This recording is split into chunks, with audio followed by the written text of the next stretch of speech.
Every farm has a story. When it comes to dairy farming, these stories are often only heard by the animals raised, the land stewarded, and the family that makes it all possible. Join me, Dairy Gal Val, as I interview individuals from across the dairy industry, both within the United States and across the globe, discussing topics like farm management, the food industry, ag business and technology, and most importantly, their farm story. This is the Dairy Hour Podcast.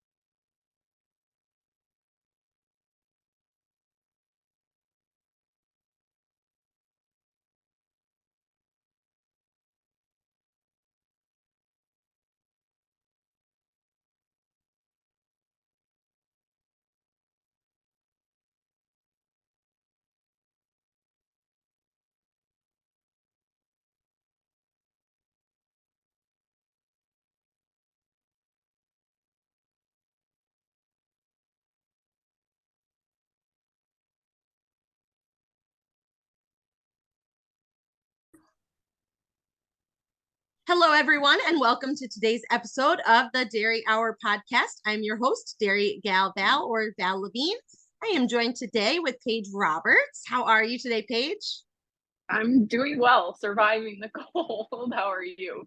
Paige is freezing. We're all freezing, but hers is colder than I am, so I guess I can't complain too much. And you are in whereabouts? We are in central Minnesota. Central Minnesota. Excellent. So you guys have had recent to this podcast, you guys have had some really trying cold Yes. weather to deal with, which anyone who has animals especially knows that when things go into the negatives, it is just treacherous. And Yes.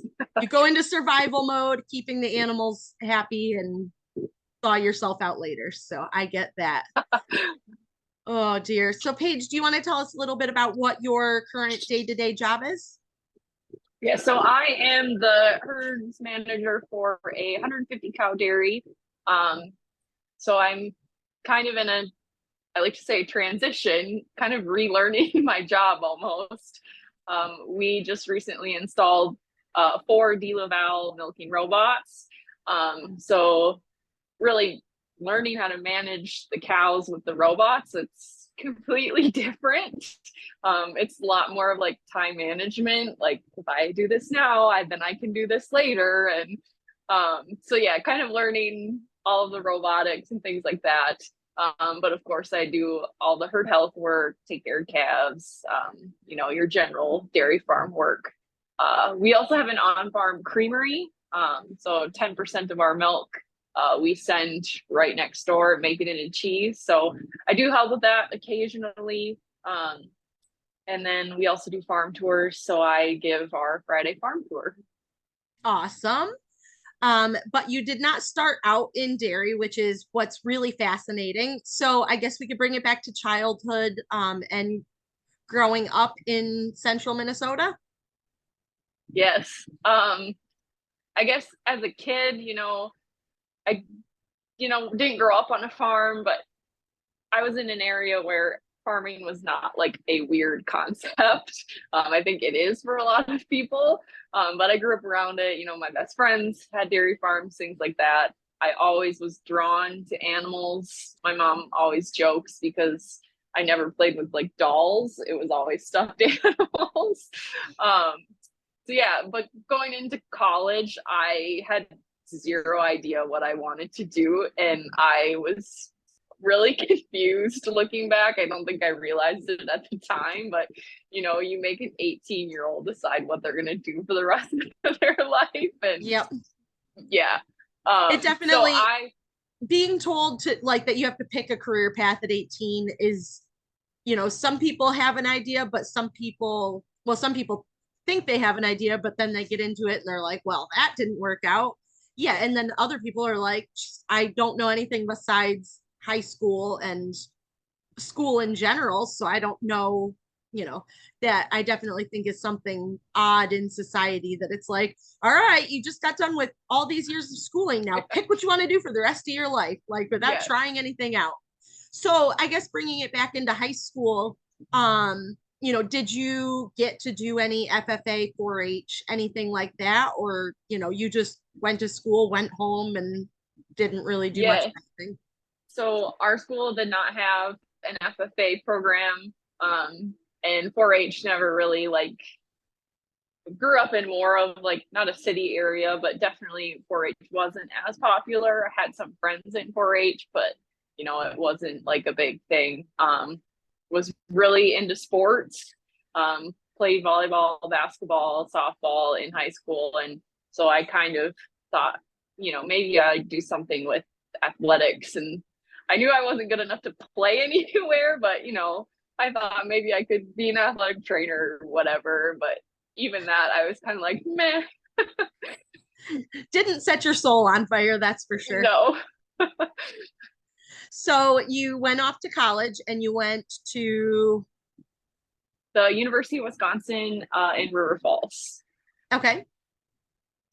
And you decided to start with what track? So I went in as a psychology major. I felt like I had to pick something. Like looking back, my advisor really pushed me just to do my generals and not declare a major, but like all my friends did. So I was like, I gotta do this. So yeah, and it was fine because, your first semesters, you're only taking generals really anyway. So yeah, I went in as a psychology major, but I needed to take an environmental science class, which happened to be in the College of Agriculture. So my first day, I was like walking through the College of Agriculture building, and I was like, oh my gosh, like there's all these careers. And so that really kind of sparked my interest in, opened my eyes that there was like this whole other world that I knew existed, but didn't occur to me that like, hey, I could maybe do that. I didn't grow up on a farm. Sorry, I can't do that. Yeah, that kind of thing. Yeah. So at what point did you decide that psychology major probably was not for you? Oh, I think like I even went in my freshman year just being like, I'm not going to do this, but this is what we're going to say we're going to do. People even like when you have your family get-togethers, everyone's like, you feel like you got to have an answer, right? So I was like, I'm just going to, you know what? I can change it. So then, at what point did you switch from psychology to something different? Yeah, so I think it was halfway through my first semester. I switched to I thought economics would be good. Minneapolis area, we have all those General Mills and things like that. So I was kind of like, that would be, good. And I had this like limiting belief at that point in time that like since I didn't grow up on the farm, I couldn't be, boots on the ground on the farm. And I was really intimidated by like all my classmates grew up on the farm and things like that. So I went in and switched to Ag Econ. And then I don't know why I did that because math was like not my thing. So yeah, I stuck with Ag Econ for till I finished freshman year.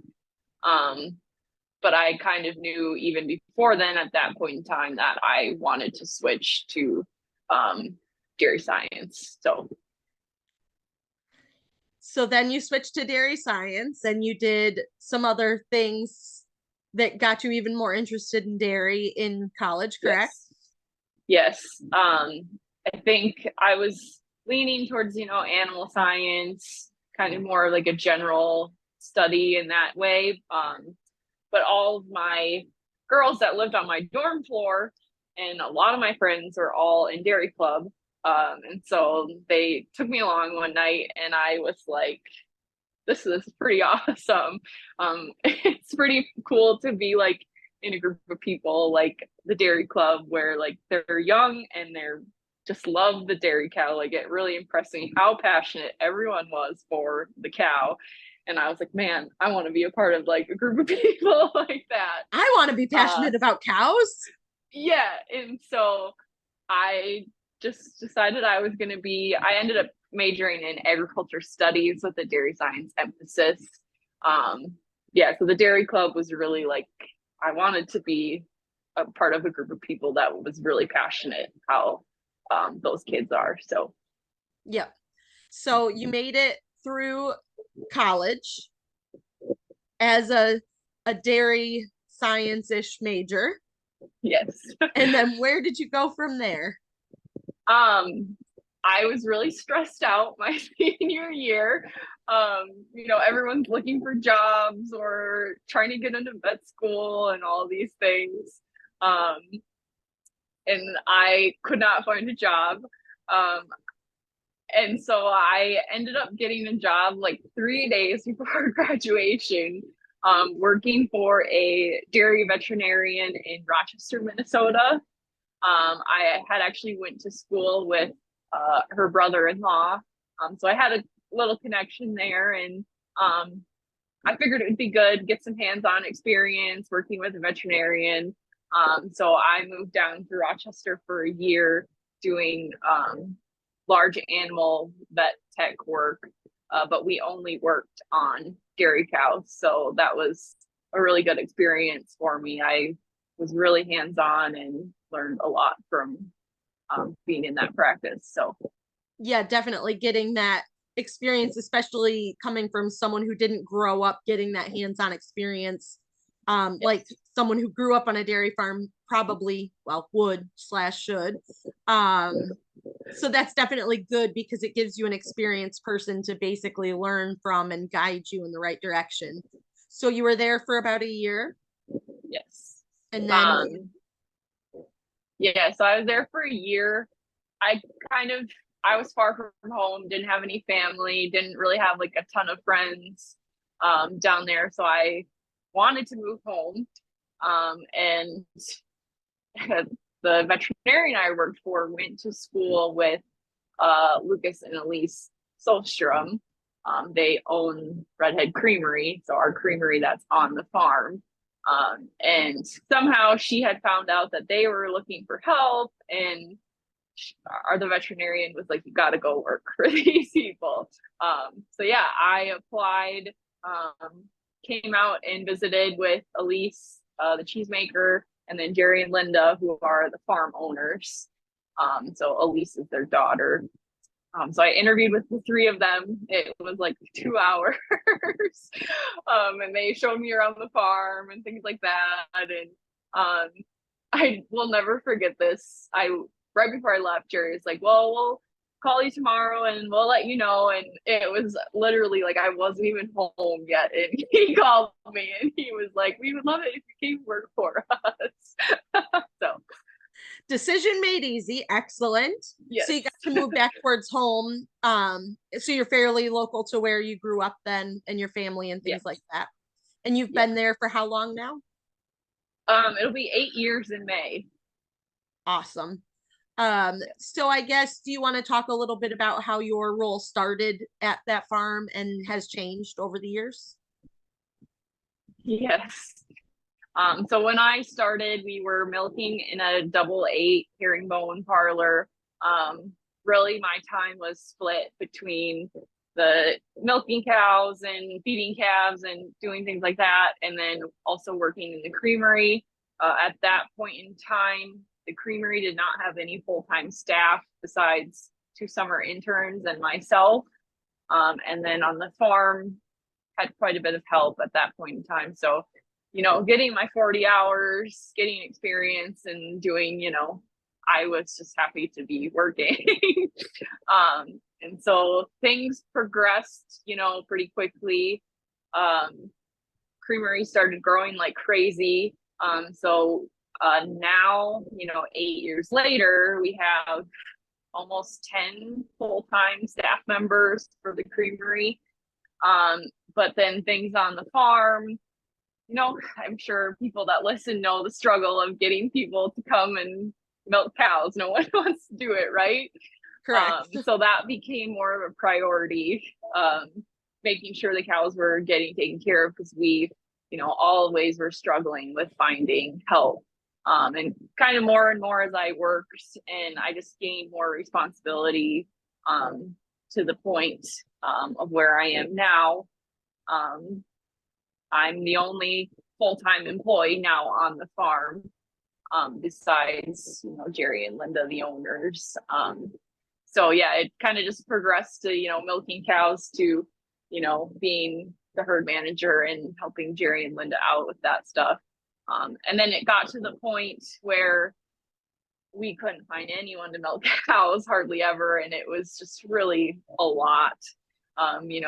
You expect it as a dairy farmer, right? But you also can't work yourself to death, which is, yes, you can't do everything. Yes, which is what kind of it was ending up being, because if we weren't milking cows, we were, feeding or doing whatever. And so the idea of robots was tossed around, but they're so expensive, right? Yeah. So that was probably a couple of years they were talking about it. And I remember the first time I heard it, it was in 5 years, maybe we'll be able to put robots in. And I was like, 5 years. We can't it's a long do this time for to 5 milk years. cows. Yeah. And so it ended up working out that we bought used robots from a farm in Indiana, for a really, really good price. And so it was like less than a year from when the serious robot conversation started to like, we're putting in robots. So it was a really quick change and really overwhelming. But yeah, where we're at now, I like, even though we still have a lot of issues with them, because we're learning, cows are learning. Oh, definitely. It's great. I wouldn't go back now. So yes. So for those of you that are not familiar with starting up robots, it is quite a task to teach cows that have been so used to specific routines and just milking 2 times a day, to free access to the robots, learning to go in on their own and stand there, and just to get used to the whole like dynamic of it is definitely, I do not have like firsthand experience, but I have, been around a lot of people that have started robots and heard a lot of stories, and it is quite a trying, what would you say, 48-ish hours, or probably a little more. It was funny because people told us the first 2 weeks would be like living hell. And yeah, the first probably 4 or 5 days were pretty horrible. And then you slowly start to see more and more cows catch on. And but yeah, I would say it was a good 2 months before we felt really comfortable with. And we still have some that are like, I'm not going in there. But it'll just take them time to get used to it. So yep. And till then you'll be finding them and saying, hey, you get your butt to the robot. Yes. Heavily encouraging. Yes. And I'm sure that definitely going through the cold snap that you guys, are still technically going through, has been quite an adjustment, keeping the robots going and all that fun stuff. So yes. Yeah, I can say thank you very much for being able to take the time to do this podcast, because I know that it's been quite the weather events of the last week or so, across the whole country, not just in Minnesota. But I'm happy to hear that things are moving in the right direction for you. So I guess a little bit more about the creamery. What kind of products are you guys making? And I think, what does the future hold for the on-farm creamery for you guys? Yeah, so the creamery started 10 years ago. The initial idea was she was just going to make cheddar cheese. She was told Minnesota needed a really good cheddar cheese. And so she thought, that's what I'm going to do.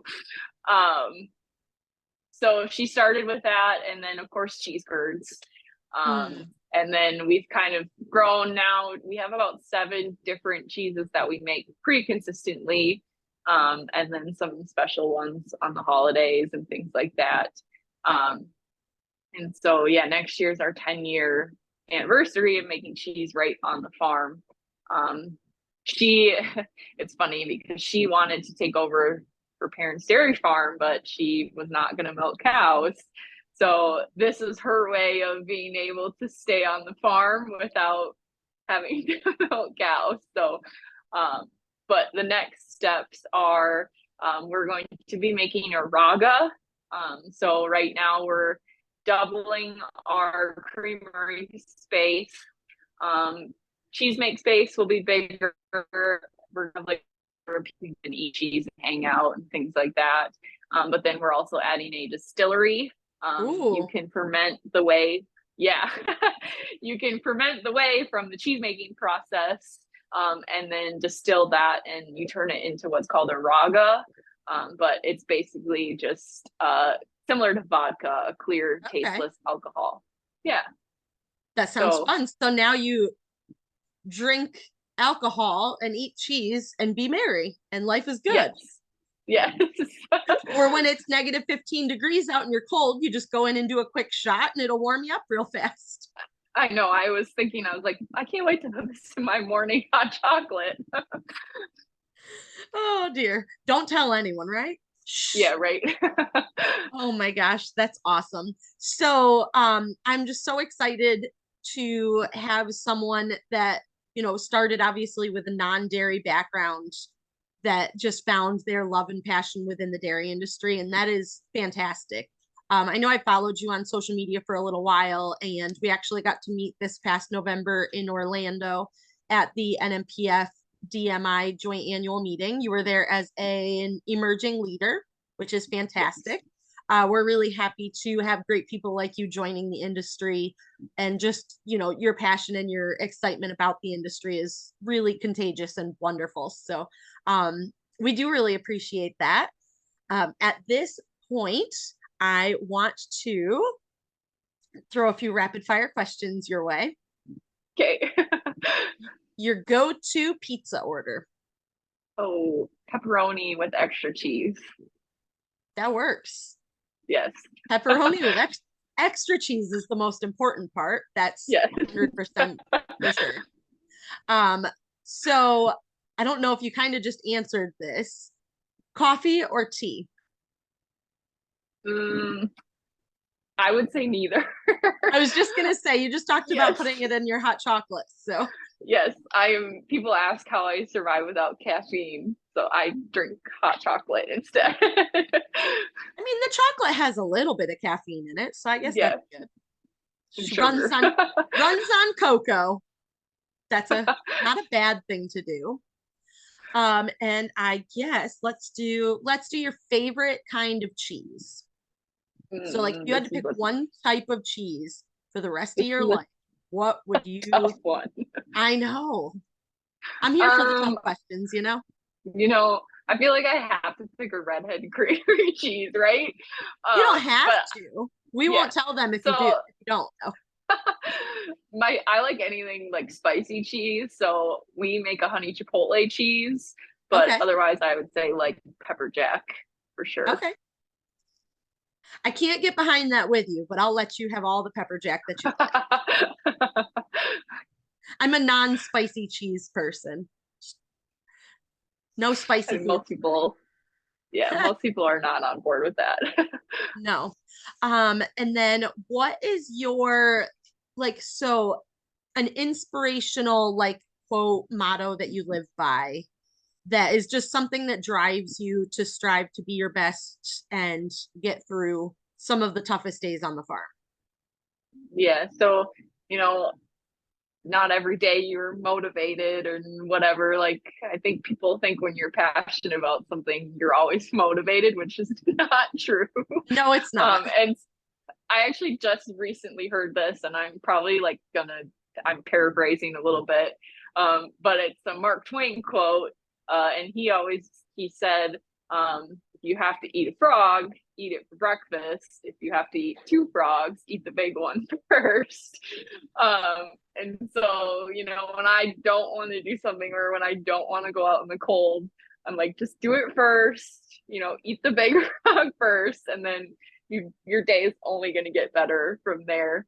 And it's really funny because those hard things that you really don't want to do are probably the ones that in the long run are gonna, make you more successful in the end. Not everyone, we all want to do like the exciting and things like that, but those always aren't the, things that make you successful. So I'm staring at the cold. Yeah, I'm staring at the cold thinking I need to go vet calves, but I don't want to go out in the cold. So I just need to eat the frog and get it done. Yes, it's like the Band-Aid thing. Just rip it off quick and be done with it. Yes. And then you can get yourself another hot cocoa and hunker down. That is 100% accurate. So this episode, I'm going to start a new ending, and I have collected a bank of questions from previous guests on the podcast that they don't know who this question is for. I just kind of randomly pick who I think it would be fun to ask.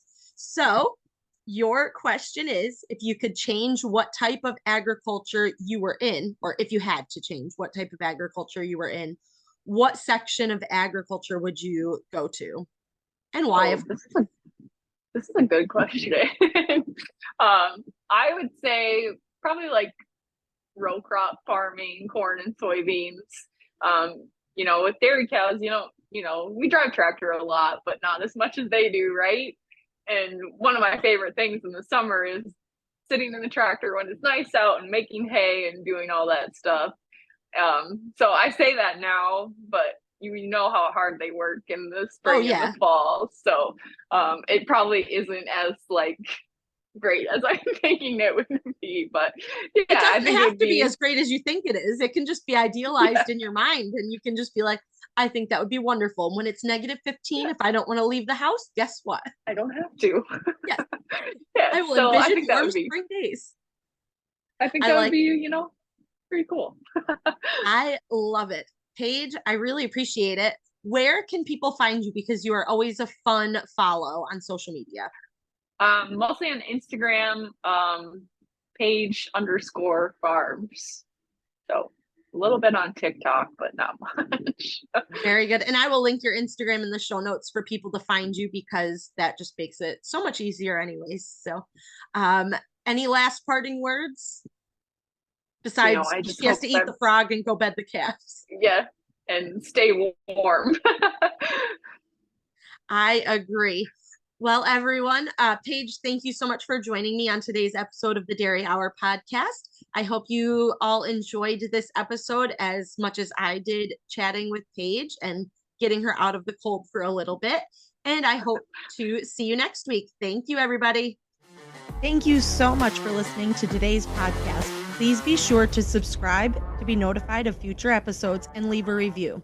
You can find me on most social media platforms at Dairy Gal Val or online at dairygalval.com. Thank you so much for coming to the Dairy Hour.